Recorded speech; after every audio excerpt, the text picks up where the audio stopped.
আমার দাবি ন্যায্য দাবি আমার দাবি মানিলো প্রকাশ করা হয় জালিঙ্গার হুকুম দিতে বন্ধ করো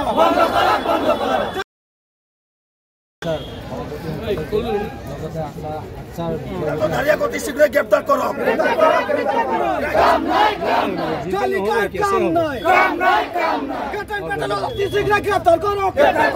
আসলে আপোনালোকে জানে যিদিনাখনৰ পৰা অসম চাহ নিগমক যেতিয়ালৈকে আমাৰ জালিঙ্গা টি কোম্পানীৰ হস্তান্তৰ কৰিলে তাৰ পিছৰ পৰা আমি দেখিবলৈ পাইছোঁ যে যোৱা 3 বছৰ ধৰি চাহ শ্ৰমিকৰ জীয়াটো ভুগি আছে। তেওঁলোকে কোনো কাৰণতে মানে শান্তিৰে থাকিব পৰা নাই। তেওঁলোকক কাম কৰোৱাই তেওঁলোকক মানে যিখিনি প্ৰাপ্য আছে ন্যূনতম মজুৰি দিব পৰা অৱস্থাত নাই, তেওঁলোকক ৰেচন দিব পৰা অৱস্থাত নাই, চাহপাত দিব পৰা অৱস্থাত নাই, তেওঁলোকক মেডিকেলৰ ট্ৰিটমেণ্ট কৰি দিব অৱস্থাত নাই। আজি আমি দেখিবলৈ পাইছোঁ যে দীপাৱলীৰ সময়ত আমি আন্দোলন কৰিব লগা হয়, দুৰ্গা পূজাৰ দিনত আমি আন্দোলন কৰিব লগা হয়, আমাৰ নিজৰ প্ৰাপ্যৰ কাৰণে এখন চৰকাৰ দিনত আমি আন্দোলন কৰিব লগা হৈছে। আজি আমাৰ 15 দিন পাৰ হৈ গ'ল, শ্ৰমিকে কাম কৰাৰ পিছত তেওঁলোকে মজুৰি পোৱা নাই, যাৰ কাৰণে আচলতে শ্ৰমিকে আজি ৰাজপথলৈ ওলাই আহিব লগা হৈছে। আমি আজি মৰিনী থানালৈ আহিছোঁ আৰু যি জালিঙ্গা টি কোম্পানী প্ৰাইভেট টি কোম্পানীৰ স্বত্বাধিকাৰী কেতেন পেটেলক অতি শীঘ্ৰে গ্ৰেপ্তাৰ কৰিব লাগে বুলি আমি দাবী কৰিছোঁ। যদি 24 ঘণ্টাৰ ভিতৰত গ্ৰেপ্তাৰ নকৰে তেন্তে সদৌ অসম আদিবাসী ছাত্ৰ সন্থাৰ লগতে অসম চাহ মজদুৰ সংঘ, অসম চাহ ছাত্ৰ সন্থা সকলোৱে মিলি আমি এক জংগী আন্দোলন কৰিম বুলি আমি আজি ঘোষণা কৰিছোঁ।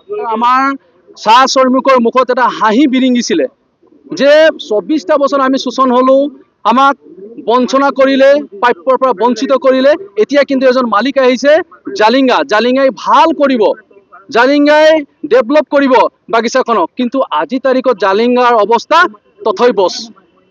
আমি অনুভৱ কৰিছোঁ এজন মঙনিয়াক অসম চৰকাৰে বাগিচাখন গতাই দিলে নেকি।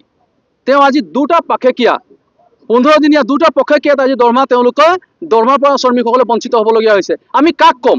আমি যদি গৈছোঁ চাৰ্কুল অফিচাৰলৈ গৈছোঁ, সহকাৰী শ্ৰম আয়ুক্তৰ কাৰ্যালয়লৈ গৈছোঁ, কনচিলেশ্যন বহিছে, কনচিলেশ্যন বহাৰ পিছতো ক্ৰেপ কৰা নাই মালিকে। জিলা আয়ুক্তৰ লগতে আমি আলোচনা কৰিছোঁ। আজি কিছুদিনৰ পূৰ্বে দুৰ্গা পূজাৰ 2 দিনৰ আগলৈকে বোনাছ দিয়া নাছিল, ষষ্ঠী দিনাখনত বোনাছ দিছে। কিমান বাৰ প্ৰতিবাদ কৰাৰ পিছতে তেওঁলোকে ষষ্ঠী দিনাখন বোনাছ দিছে। আৰু তাতকৈ পতৰ লগা কথাটো হৈছে যে প্ৰত্যেক 15 দিনৰ ভিতৰত আমি আন্দোলন কৰিবলগীয়া হৈছে, পাকেকীয়া দৰমহা পোৱাৰ আগে আমি আন্দোলন কৰিবলগীয়া হৈছে। আমি সেইকাৰণে অনুভৱ কৰিছোঁ যে এজন মঙনিয়াক দিছে। আৰু ইনভেষ্ট কৰাটো ডাঙৰ কথা, ইনভেষ্ট কৰিব লাগিব। এজন মালিকে যেতিয়া চাহ বাগান চলাবলৈ আহিছে তেওঁ চাহ পুলি ৰোপণ কৰিব লাগিব। তেওঁ সজিনা গছ লগাইছে, হালধি গছ লগাইছে, ক'ৰবাত আৰু কিবা কিবি কৰিছে, কৰক। তেওঁলোকে কি কৰিব লাগিছিলে? তেওঁলোকে কৰিব লাগিছিলে 100% মাটিৰ ভিতৰত 2% বা 3% আদাৰ এক্সপেণ্ডিচাৰ বা আদাৰ কিবা খেতি কৰিব লাগিছিলে। তাৰ যিখিনি মুনাফা, এই মুনাফা কিনি কেতিয়াবা হয়তো দৰকাৰ হ'ব লাগিছিলে বা দৰকাৰ হ'ব বুলি তেওঁলোকে চিন্তা কৰিব লাগিছিলে। কিন্তু চাহ ইজুকেলটো চাহ হ'ব লাগিছিলে। চাহৰ খেতিৰ কোনো মূল্য নথকা নিচিনা কৰিছে। আহি তেওঁলোকে অকল শোষণ কৰি আছে, তাৰ পৰা অকল মুনাফা আদায় কৰি আছে।